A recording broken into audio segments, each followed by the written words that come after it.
gaje mia pa bolo di fa mo wo di lo afamo ple mo wo que ple que te que mo me la ple ya mo wo nyele mia pese mi jaudi na lo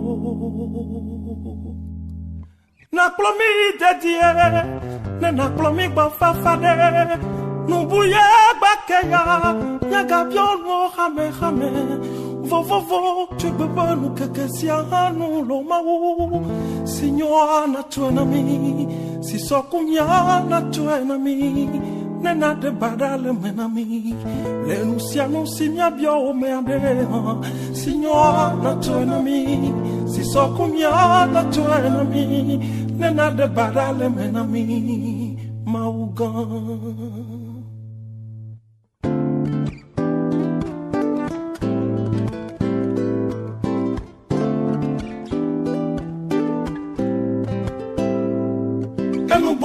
Che domi, niele clodila che domnao.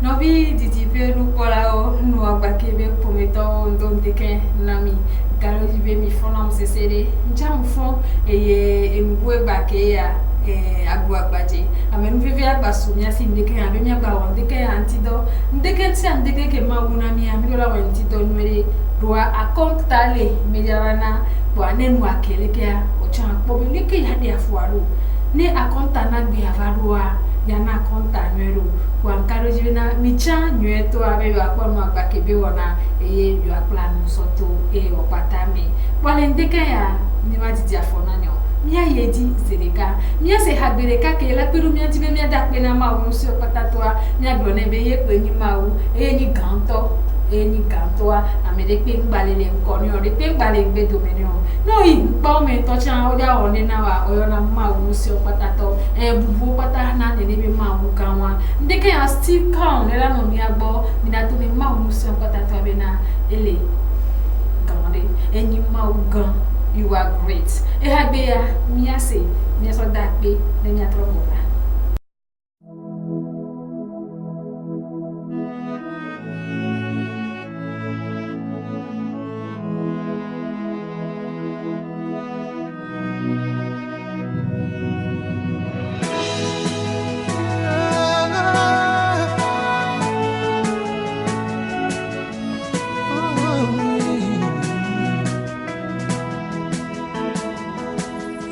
You are great, yes, you are Holy One. Walked upon the sea, raised the dead. You reign in majesty, mighty God. Everything written about you is great. You are great, yes, you are Holy One. Walked upon the sea, raised the dead. You reign in majesty, mighty God. Everything written about you is great. You are great. You are great. You are great. You are great. You are great. Oh yeah. You are great. Say you are great. You are great. Say you are great. You are great. Everything, yeah. Everything about you is great. You are great. You are great. You are great. You are great. Oh, you are great. You are. You are great.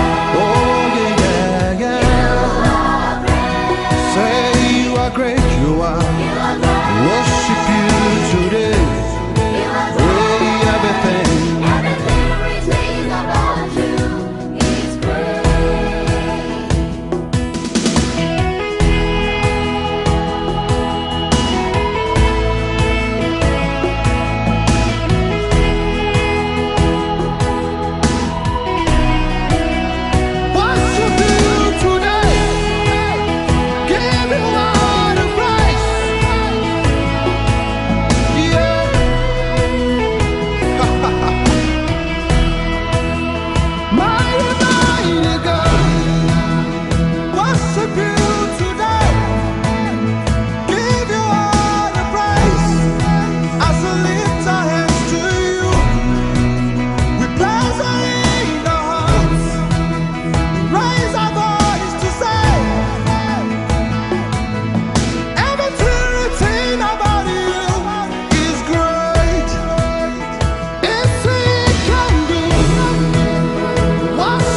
We worship you, Lord, King of kings and Lord of lords.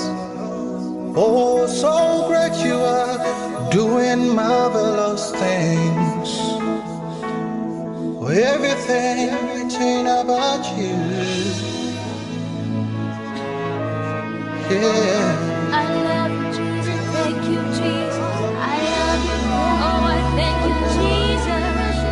God, you are merciful. You are kind. I love you. Take all the glory, take all the honor. Mercy is your name.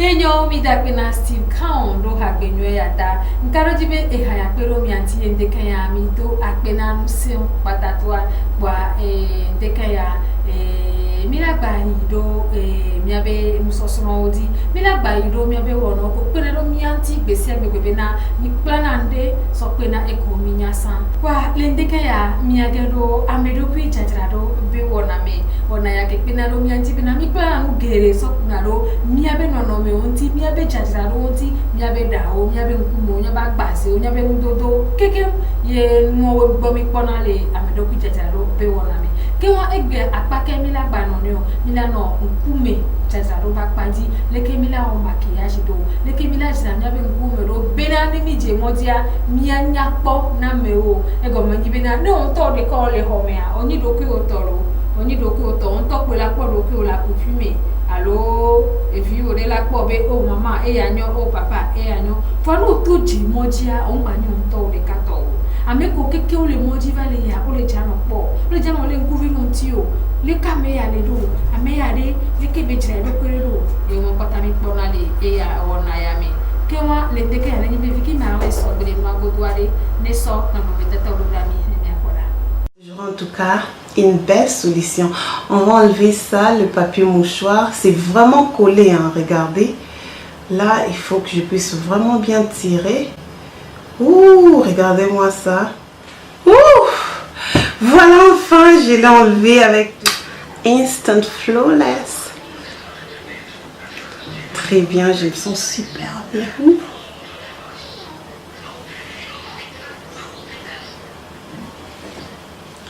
Je sais pas ce que je vais dire. De stérile, je l'achète à Paris. Je sais pas ici à Londres si on vend ça aussi. Et là, je vais appliquer ma crème de stérile. Coucou les filles, je suis très ravie de vous retrouver aujourd'hui avec cette nouvelle recette. Nous allons en tout cas faire une recette naturelle pour lutter contre les acné, les imperfections et autres. Et en plus, pour avoir une peau vraiment bien. En tout cas, j'ai décidé de faire cette vidéo en français parce que pas mal de gens demandent Adrienne, pourquoi tu as fait la vidéo en lingala? Lingala, et nous qui ne comprennent pas le lingala, on fait comment? Voilà, je me suis décidée, une fois que j'aurai une vidéo astuce, soin de maquillage et machin, je ferai ça en français pour que tout le monde puisse comprendre, même si en anglais aussi, je peux toujours le faire. Mais on va voir comment est-ce que nous allons évoluer. Pour cette recette, on aura besoin du citron, on aura besoin d'un œuf. Et en plus, on aura besoin du miel. C'est tout, tu as besoin de trois trucs que tu peux trouver facilement dans ta cuisine. Et maintenant, sans pour autant blablater, let's go, let's get started. Nous allons commencer avec notre recette pour éviter des acné, avoir une peau, voilà, avoir une peau. Comprenez que ma langue, elle est un peu lourde parce que je parle beaucoup en anglais. Mais cette fois-ci, je vais me pousser ma... Don't stop.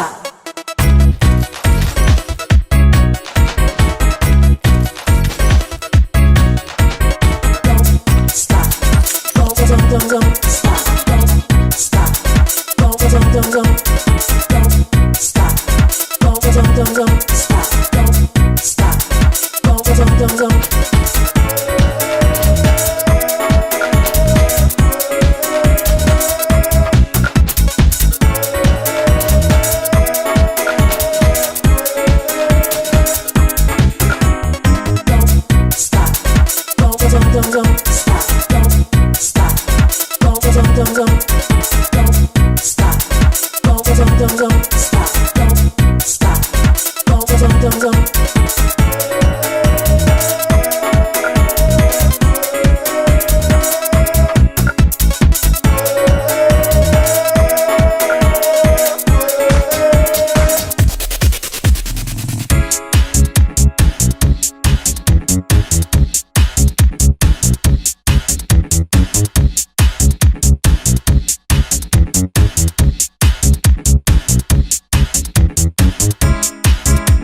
Ça, c'est le jus de citron.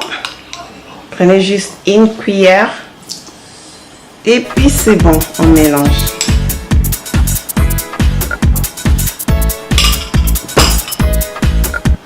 Ensuite, nous allons mixer nos 3 ingrédients avec une fourchette. Et puis, comme ça, très vite, ça ne me prend pas assez du temps. So just like, let's say 5 minutes or 10 minutes. On mélange comme ça.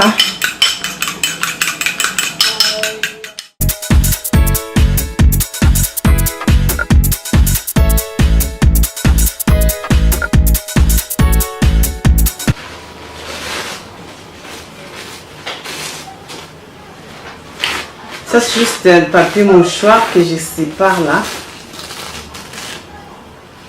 Puis, je vais mettre ça ici pour appliquer notre solution qu'on vient de faire du miel. Je vous rappelle, miel, citron et puis le jaune d'œuf. Sans plus tarder, nous allons commencer avec l'application de notre solution. Je vais faire l'application avec cette brosse parce que je la trouve trop bien et c'est une brosse de fond de teint main. Comme ça, on va appliquer avec notre brosse. Ce que tu vas faire, tu déposes le papier mouchoir.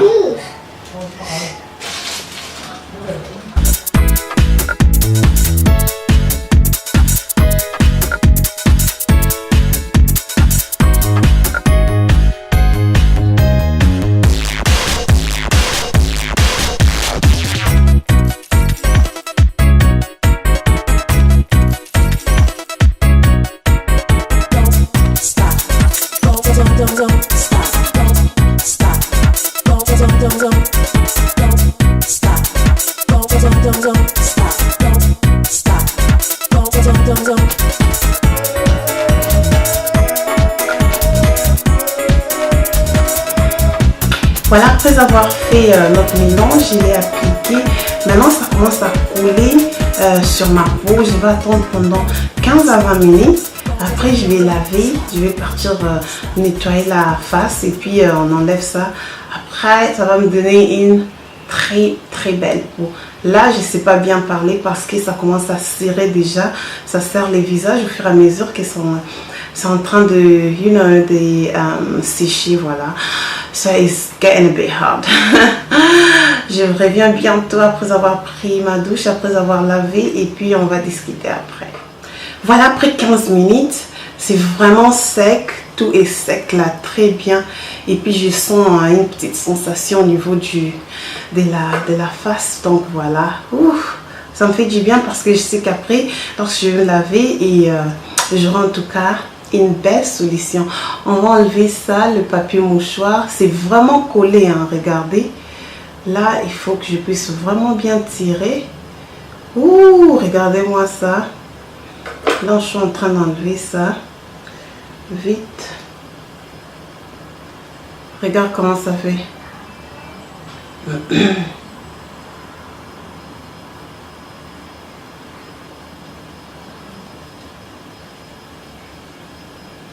Donc c'est vraiment bien quoi. Oups, on enlève. Ça c'est pour éviter des imperfections, acné, beaucoup de trucs quoi. Il faut prendre soin faut prendre soin de toi-même justement avec des trucs naturels comme ça que tu trouves à la maison au lieu peut-être d'acheter des trucs qui coûtent cher. Voilà, pour retirer ça. Voilà.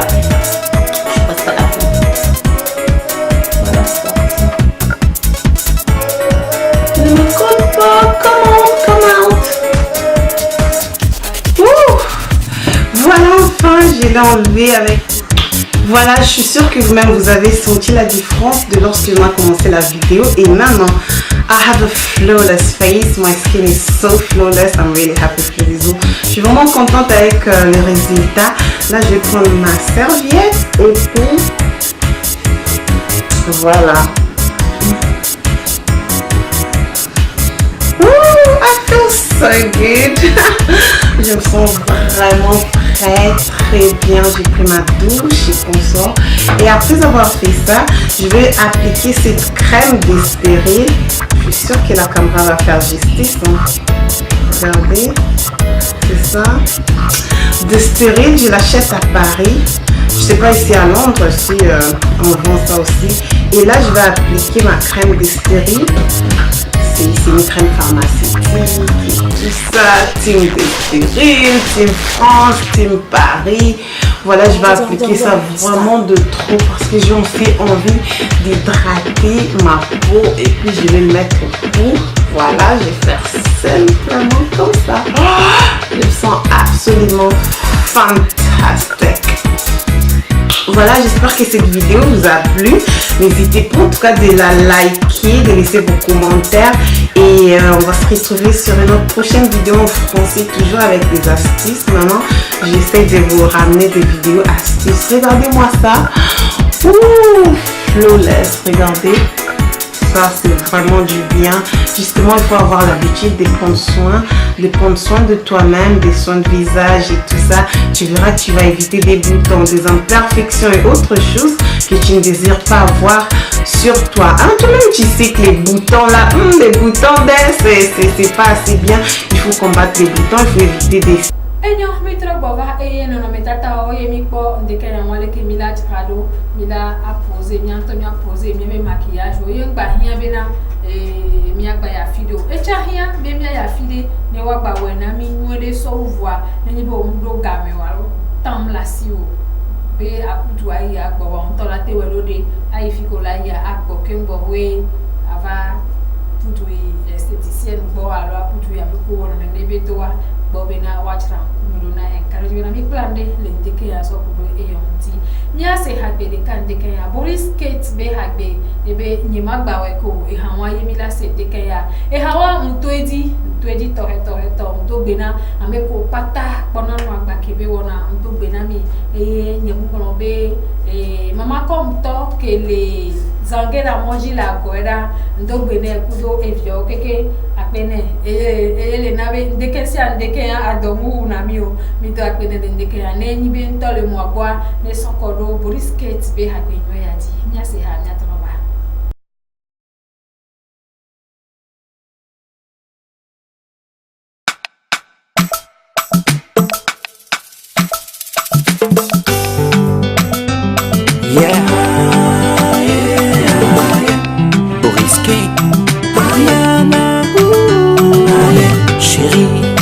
À ta porte, s'il te plaît, je veux que tu sortes.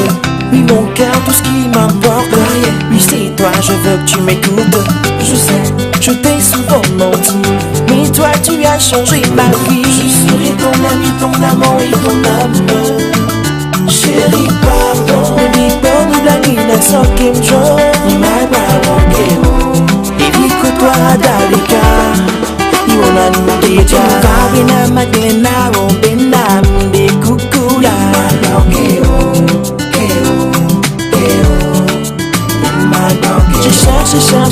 Je cherche, j'ai trouvé personne comme toi.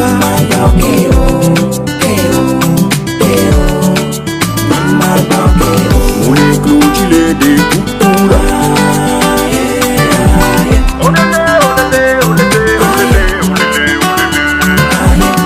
La vie, tu les découpes.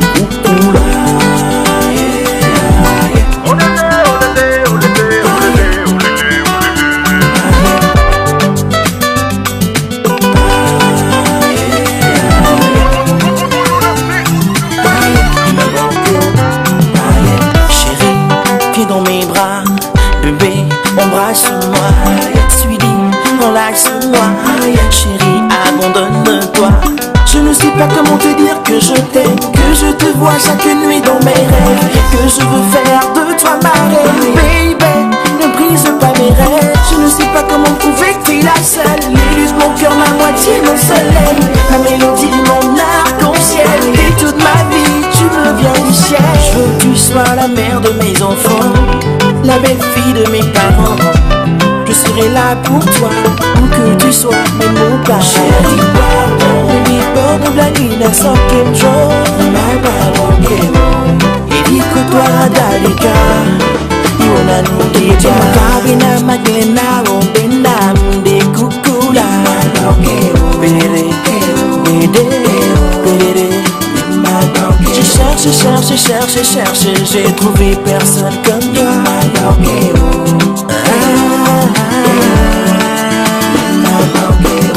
Baby, no lonama.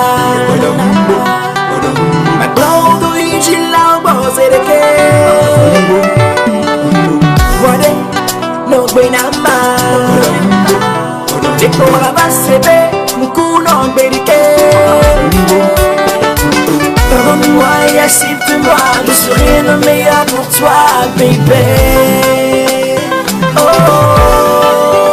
yeah. Black Music Pro. Kujing vibe na magena o benam de kukula.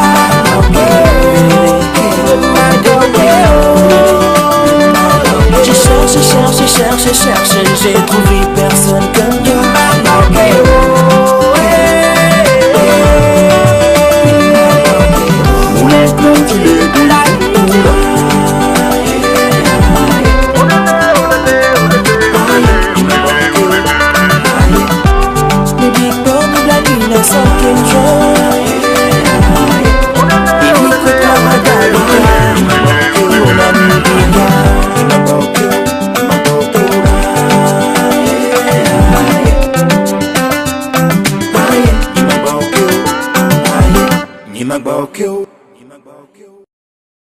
Enyo mi da pena brisket rebe habiata nkaro di bena mi perwenti eye mi duwe eye amesiame ke oye bio hayana mi to ya ti mi duwe da pena mi kaka eye oglone vivi bate fogo mi da sila ko kunti gbere o so kuro ga mi anti ade mi ajole brisket gbo eye mi agedo mo jacket de be ona.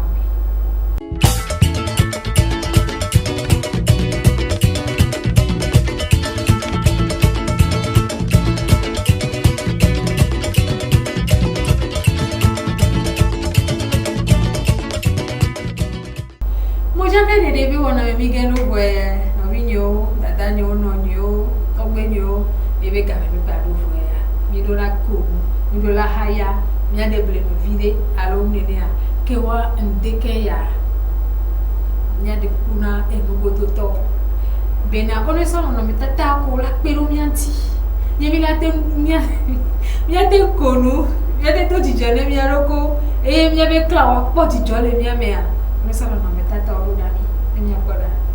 Ça là, ça te suffit pas? J'ai parlé. Hein? Tout ça là, ça te suffit pas?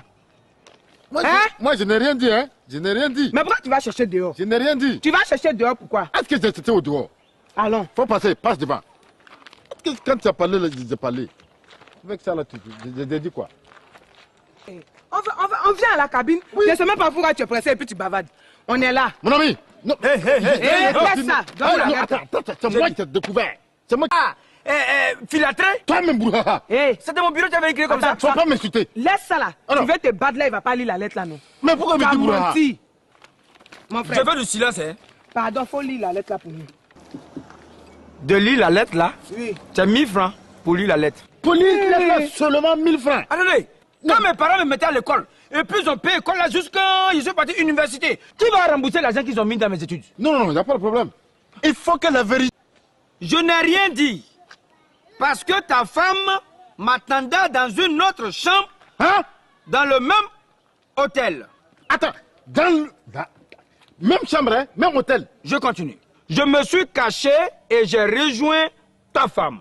J'ai passé la nuit avec elle sans rien lui dire. Toute la nuit. Toute la nuit. J'ai bien réfléchi. Chacun de nous n'a qu'à rester avec sa femme. Que ça reste.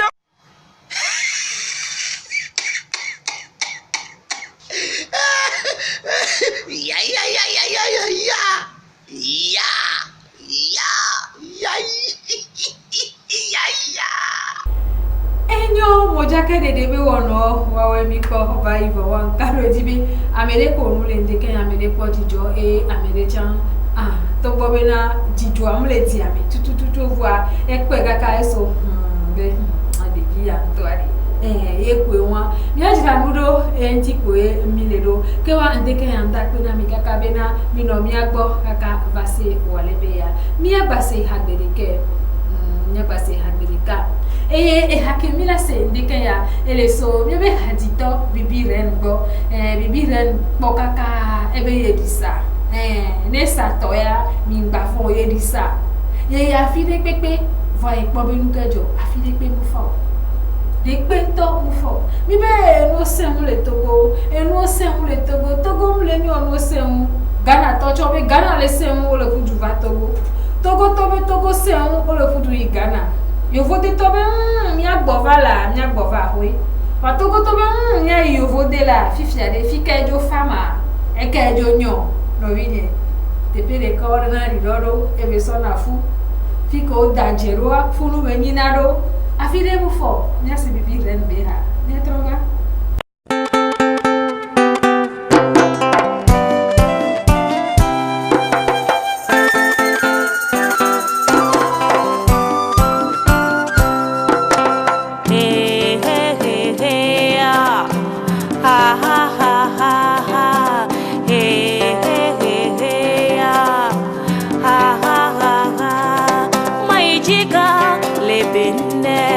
Maijigale Bukina Kemusite ya Mwigana Mdohu kakave korogamo Fisi minala Ninotio katafuna pepepe Fisi medola Ninotio katahena pepepe Fide me faoa Ola hulo afina dunwe Fide me faoa Ola hulo afina dunwe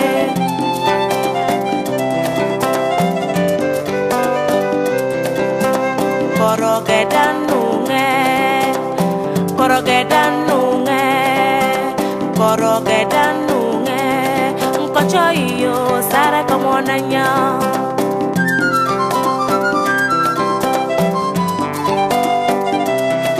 Mende chadi Niger Mende chadi Mali Maguru na Ali Cameroon Ali Magadala Senegal Malelege monga madala Tetiringa na lomfoloma Malelege monga madala Tetiringa na lomfoloma Fide me faoa Ola holo afina dunwe Fide me faoa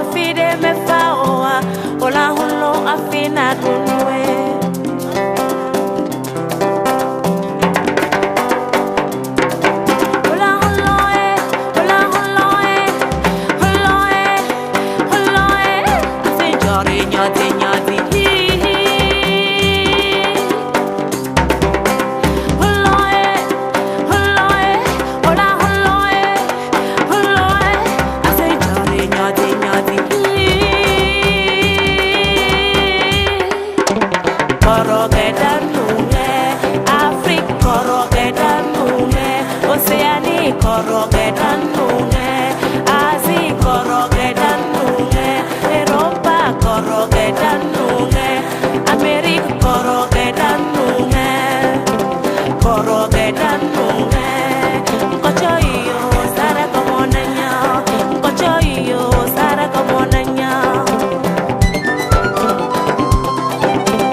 Fide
rendo ebe habiata nyakemle gbongo mejeje ayewa afide mu fo voa mia hon be na fike milea mia wodo kulo tepe wanti enyo mu be na mia no pafi buda français ordonna l'obénare l'herbe est toujours vert dans le pré du voisin ne o le tepe o fifi o le po e digbe ada o labe o a madame o le funda so wi egbo vono ve do funda o patron le po gboro la ko be o ke gbo yen cha dama ke gbo expression beni alo nya gbe beni ye français yo fu bona wa mia cha fi ke mile a mia le bene e ke mile wa mia le bene agble me mile a mia le bene mia to la na bina gbe o la dama le mia gbo wa hia mia po koda aso compare ku mia to va mi mia gbo me mia gble mia to re ajo ifun o wa ni ajire do ne ba nyo sibe e wa ke mile po a nene mi da pe na bibi rendo e be ha benwe ata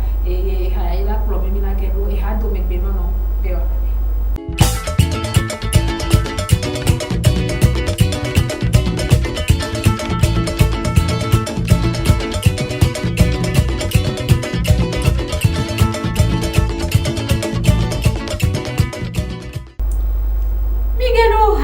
no be wona me fo eye de kan ya mila ka plan ke spele ke mi wona kokokwa eye fike mila no de kan yo ni madum konenyo maso be ane viki marle le no akodo de la sono no metata o dami ne so o dami voa ne mi tro bova ne nya de le ya gbole alo enyo ya kwa no metata oh bébé oui oh Ada no ma dwa nko lo de si lo puna me wa. Bebe sesie. Ebe sesie no puna be sesi be de si. Oh!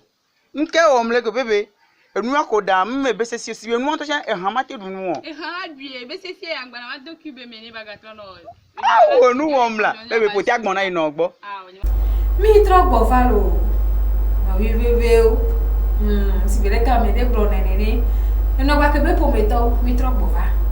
Nkaro jibina mi kono no metata ya okudo eye nukele jole tepe ya mi ku ekudo obira mia wo ebesesi mi de nya no vi ya nya dada ya mi avia ne wo ebesesi eso ma be ne wo ebesesi ya wo gbe mi no vi ayi ya lo mi avia yi ya nya to mi pose ya me nuke wejo musu apo kakabe oh soroni ebesesi ke mbo ne wo na ma ye ku ya nuke nye ya ole wo ebe obe de bébé ebesesi o ma ebesesi ayele wona enwe e mi ato mi pole ko wo ebesesi a o kusi ko rose a me rozodi o so timati o te kore te manye munyo so timati a ko me o mutu yoro timati kuku ale bele ro place wa si amegbo a izuati bo ebese o te ke atile nugbo ni o te manye munyo o te kore te manye munyo eja timati adile ze ame sabula ku no vio keke o yedi yo so no zuati o bole wo ye be se si e won lo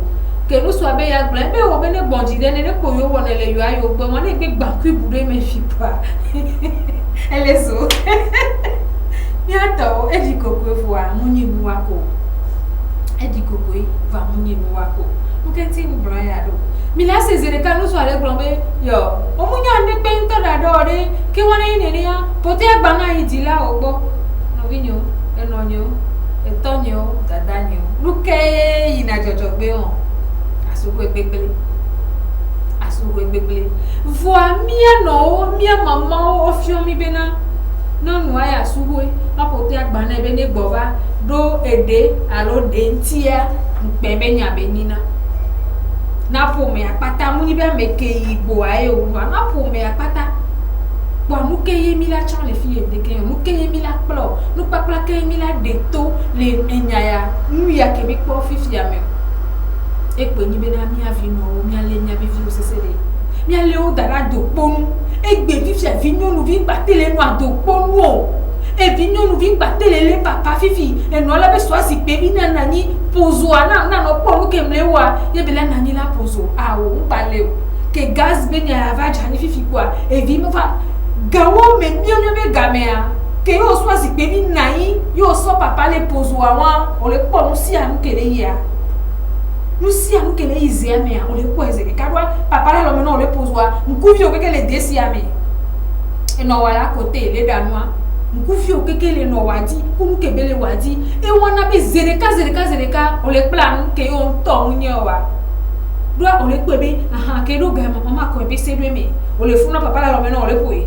Ke va do fia o deje me. Ke va do fia o tunu ya de, nho yeme. Ke va do fia elan ya yeme. Ole poe. E soni mama va la fille de abena o e bi ade nja gbokabo o ponu ke mu woni so la do ponu la be o la te we mi ku no vi o mi adu mo la be mama ma we ye o la we ye no we e de fo mi de gbalenti jan ka ke o we vi kwa on le plan e gbe fifia ado ponu no ngbale o e gas va we bena e so popo be nya ngbale o ta ka ke mi mama le danwa tam ni o le ho le o WhatsApp les portables assis, les pineni, ne wala kono ne wala e va legbe va we be na le ko nya be viowa nuko va le sova na nya wa e mi poso ande ya wa e nya be na mi atwasi le nya be ponti ne be mi gbale zan ka o nya be viola na ina do asipe vidi a pozo yo wa no pon ke le jocha no gbe dozo do pia kwa yo fi wa be na ne va nani alo ne va pon ke le wa et la va quoi devia do ontocha o mle di be wana do kwa no ke o nyebe ndada be game su kwa o so kai o be mi do groupe de travail mi do répétition mi do lekeleke ejo e ike ka be la gba mama ya de darevo e va do leo mu unyo ke ya go va du be do pourquoi esume mi jala gba mi ale nkuviro côté won apa won ve ele vevere rola nya vide olulanya base sadi gomea pere gomedo pe ya odulanya ke ngwe on to eva hian obena avec plan no bubu la fibo so pe se bele ke bi wona le no ba ke bi wona minene ye won vonu to lunya de pe o le me po bude ke ngo ba bena o ne ngba ni la ro chan o e la avec ple e o cuisinier o le la ho cuisinier e so la ho cuisinier na e o la ho bon na e o la ho bon na no pe o la ho bon na no pe va bona ita va tro hote peu do bona le da nwanwere ele nya nwanwere ele do aba nwanwere ele tutu kwa mele jira ne ke do nwanwere bona kwele we e boka no yo baba le bona hote peu ka kola banya bona kwa sura sio e won fi ami alo avi o pastor do gbe da ku do bla o ye ke gbogbo fun mu ni gbogbo fun yo no vi ni won to we ni gbogbo fun le do ko nti ke won ke mi awo ni aja gbagba kaba mi on to mi atwasi le nebe no me onti so ku do ga mi anti asem vidi la CND makana ni ba te so plan la pa ya epo ya ona mi minute ama ton le la signe ma ona mi enu ya pore mu de ka so ku nya ke mi le gloyanti e ya mu be ni jole ni to apen ku me fifije ke mi no tere ya enya wale povo no wa hobon dada ho mi do awa be vi aussi wa be vi on pale wa gbogbo to le yo vode comment et papa ku mama ku eva kotora ho ya me e mama be na ya jo ko amele dade le ba no pele yenti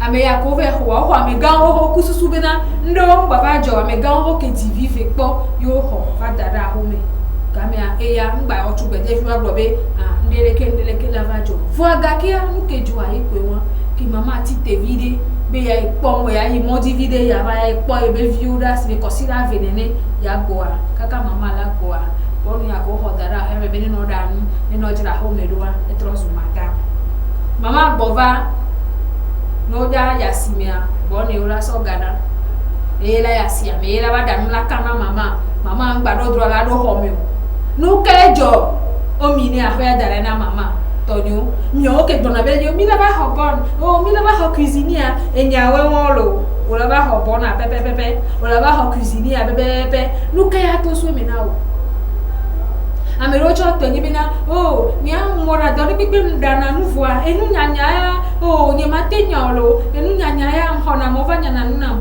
o la ho am o la ba no nye no kaka o la ba so sizo la kan po afo be tome aso ya fide o la gbo ba a o la gba ro ta no mi anto mi jagba mi no mi abedo mi ajagbagba mi no wo mi abedo amola na ho me fia ola do veni nyembe veni dodo munyo fesu dodo munyo mi to cha ndo na gare mu mi touch am do na mi gbona voa ne no enti na mi amola do fesu bida ado veni deji oh nya fesu nya mate nya nolo nya mate wole ko mi di nya tona mi ja bankla tona ola di no be nke ya to so mi na o on to we play mo ke na ko yenti ade enya ya no vi ya be se si ya manya o be nya ya pe pro mi ka ba le bo fie me mi anya bi na no nyi nyonu kwa nyonu oyu nye mama be gamia nyonu wo to ko nyi nde pepe na wa do ko vo e gbe fe me po be na do me yi vale mi o la fon la jo yi do me o tro me gbo la gbo o la le ke ye o la ba nya be na ahwa me dare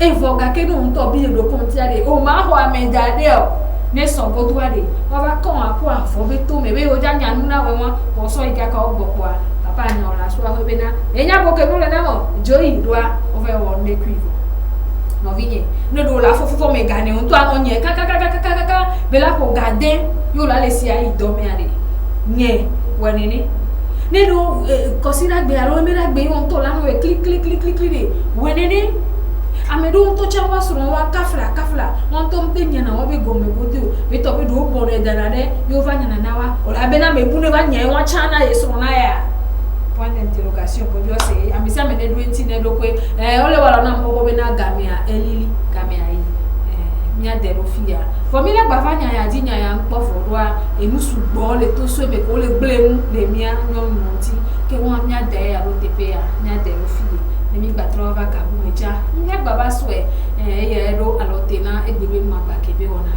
dakpe na me ko keke mi le mia gbo so de ke padi ka ka va do wale be ya maula ba fe mi anu be so be nu kila bakia me na ba fa mo adi ko do wona bubuwe dakpe na mi kaka biki male dakpe no le no agodo dakpe na me no vi kele camera di chan ko me mo be ko isa bye bye no boye bakeya nyaga je mia pa gbolo ji fa mo wo ji lo afomo ple mo wo keke ple kate kemo melek ple ayama bu mo wo nyele mia pese mi jaoji na lo na plomi dedie na plomi gba fafade no buye bakeya nyaga bion mo khame vo tu bebe nu keke sia nu lo mau signora na tuena mi si so kumya na tuena mi nena de badale menami le nu si mia bio me ande signora na tuena mi si so kumya na tuena mi nena de badale menami maugan.